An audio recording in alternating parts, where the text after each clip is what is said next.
మీ కళల ఫ్యాషన్ కి ఒక చిరునామా అవుట్ ఆఫ్ ఫ్యాంటసీ.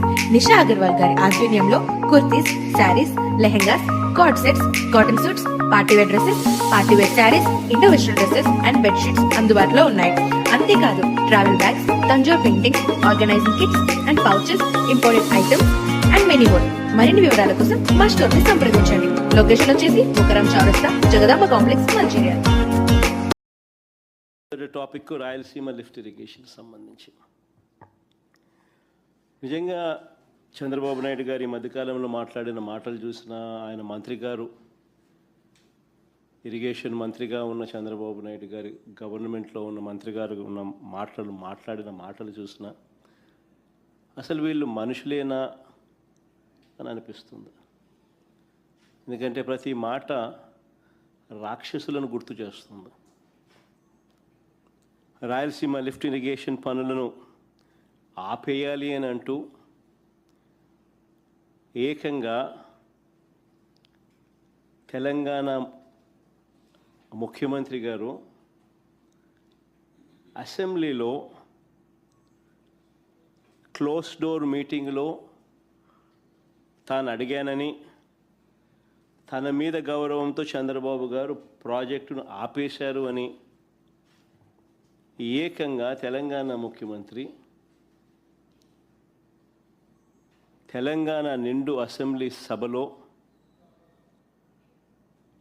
వాళ్ళ రిలేషన్షిప్ గురించి, చంద్రబాబు నాయుడు గారు రాష్ట్రాన్ని ఎలా అమ్మకానికి పెట్టారు అన్న వాస్తవాల గురించి ఏకంగా రేవంత్ రెడ్డి గారు అన్న మాటలు నిజంగా ఇది చూసిన తర్వాత ఒకసారిగా రాష్ట్ర ప్రజలకు అందరికీ కూడా, రైతన్నలందరికీ కూడా, మరీ ముఖ్యంగా రాయలసీమ, నెల్లూరు ఈ ప్రాంతాలకు సంబంధించిన రైతులకు నిజంగా చంద్రబాబు నాయుడు అనే వ్యక్తి ఒక విలన్ క్యారెక్టర్ కింద కనిపిస్తాడు.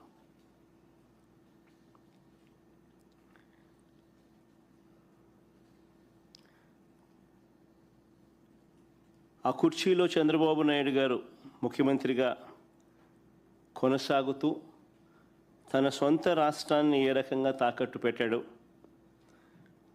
రాష్ట్ర ప్రజలను తన స్వార్థం కోసం ఏ రకంగా తాకట్టు పెడతా ఉన్నాడు అన్నదానికి రేవంత్ రెడ్డి స్టేట్మెంట్లు సాక్ష్యాలు. రాయలసీమ లిఫ్ట్ ఇరిగేషన్ స్కీమ్ అవసరం లేదు అంటూ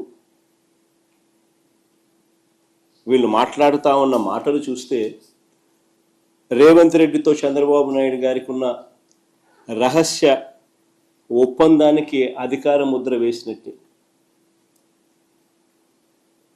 కరెక్ట్గా రేవంత్ రెడ్డి కూడా ఇదే మాట్లాడాడు. చంద్రబాబు నాయుడు కూడా ఆయన మంత్రి కూడా రాయలసీమ లిఫ్ట్ అవసరం లేదు అని అంటూ చంద్రబాబు నాయుడు బరి తెగించి మాట్లాడడం కూడా వాళ్ళిద్దరి మధ్య జరిగిన ఒప్పందానికి ఆమోద ముద్ర వేసినట్టే, అధికార ముద్ర వేసినట్టే. స్వలాభం కోసం ప్రజలకు ఎంతటి ద్రోహమైనా కూడా, ఎంతటి మోసమైనా చేయడానికి చంద్రబాబు నాయుడు అనే వ్యక్తి వెనకాడడు. తన స్వార్థం కోసం పిల్లనిచ్చిన మామను ఎన్టీ రామారావునైనా వెన్నుపోటు పొడుస్తాడు. తన స్వార్థం కోసం చంద్రబాబు నాయుడు జన్మనిచ్చిన సీమను కూడా ఏమాత్రం హెసిటేట్ చేయకుండా వెన్నుపోటు పొడుస్తాడు.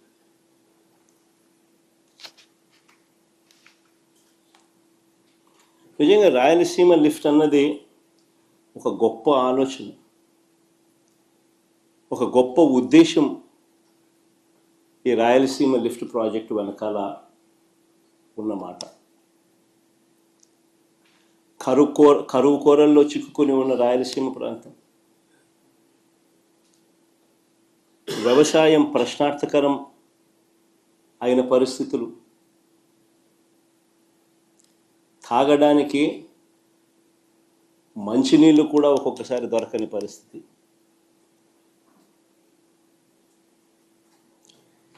ఇలాంటి ప్రాంతానికి ఈ రాయలసీమ లిఫ్ట్ అన్నది ఒక ఇన్సూరెన్స్ పాలసీ మాదిరి. అటువైపు తెలంగాణ కానివ్వండి, ఇటువైపున ఆంధ్ర కానివ్వండి, అందరం ఒకటే భాష మాట్లాడతాం, అందరం అన్నదమ్ములము. Nobody is against the other. Telangana ప్రాంతంలో వాళ్లకు నష్టం చేయాలని జగన్ ఏ రోజు ఆలోచన చేయడు, తపన పడడు, తాపత్రయపడడు. అయితే మా ప్రాంతంలో ఉన్న మా వాళ్ళకు మాత్రం నష్టం జరగకుండా చూసుకునే కార్యక్రమం కూడా చేయడం మా ధర్మం. కొత్త రిజర్వాయర్లు ఏమి కట్టడంలా, ఉన్న రిజర్వాయర్లకే నీళ్లు ఖచ్చితంగా ఆ రిజర్వాయర్లకు చేర్చగలిగే కార్యక్రమం చేయలేకపోతే చరిత్రహీనులమవుతాం. This is what we have done. దీంట్లో ఒక ఎమోషనల్ డ్రామాస్ ప్లే చేసి భావోద్వేగాలను రెచ్చగొట్టి ఇరు ప్రాంతాల ప్రజలకు మధ్య గొడవలు క్రియేట్ చేసే కార్యక్రమము పాలకులుగా ఉన్న కొంతమంది చేస్తూ ఉన్నారు. తప్పది. ఫ్యాక్ట్స్ కరెక్ట్గా చెప్పాలి. కరెక్ట్గా చెప్పినప్పుడు ప్రజలైనా అర్థం చేసుకుంటారు. అందరం అన్నదమ్ములుగానే ఉన్నాం, అందరం అన్నదమ్ములుగానే కలిసిమెలిసి ఉన్నాం, కలిసిమెలిసి పెరిగినాం కూడా.